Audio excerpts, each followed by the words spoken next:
मैं तुम्हें 5000 वर्ष पुरानी एक प्रेरणादायक राजा और रानी की हिंदी कहानी सुनाता हूँ। बहुत समय पहले भारतवर्ष में एक शक्तिशाली और न्यायप्रिय राजा राज्य करते थे। उनका नाम था सूर्यसेन और उनकी पत्नी थी महारानी चंद्रिका, जो अपनी बुद्धिमत्ता और दयालु स्वभाव के लिए जानी जाती थीं। उनका राज्य स्वर्णभूमि अपनी समृद्धि और शांति के लिए दूर दूर तक प्रसिद्ध था।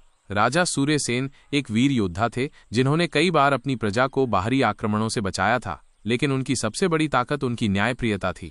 वे हमेशा प्रजा की सुनते थे और बिना किसी भेदभाव के न्याय करते थे।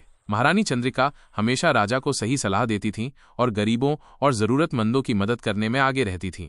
एक बार स्वर्णभूमि पर एक भयंकर सूखा पड़ा। नदियां सूख गईं और खेत बंजर हो गए। प्रजा भूख और प्यास से व्याकुल थी। राजा सूर्यसेन और महारानी चंद्रिका बहुत चिंतित हुए। उन्होंने अपने मंत्रियों और विद्वानों से सलाह मशवरा किया, लेकिन कोई आसान उपाय नहीं मिला।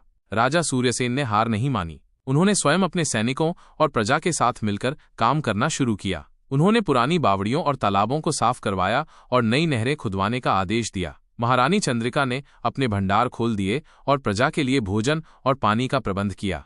दिन रात मेहनत करने के बाद राजा और प्रजा ने मिलकर नदियों का रुख मोड़ा और नई नहरें बनाईं। धीरे धीरे धरती फिर से हरी भरी होने लगी। कुएं और तालाब पानी से भर गए और खेतों में फसलें लहलहाने लगीं।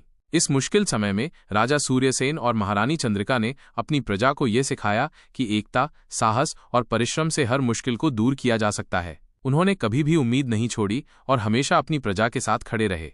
उनकी ये कहानी आज भी स्वर्णभूमि के लोगों के दिलों में जीवित है और उन्हें मुश्किल समय में प्रेरणा देती है। ये कहानी हमें सिखाती है कि एक सच्चा नेता वही होता है जो अपनी प्रजा के सुख दुख में साथ दे और कभी भी हार न माने। राजा सूर्यसेन और महारानी चंद्रिका की ये प्रेरणादायक कहानी 5000 वर्षों बाद भी हमें यही संदेश देती है कि मिलकर प्रयास करने से बड़ी मुश्किल भी आसान हो जाती है।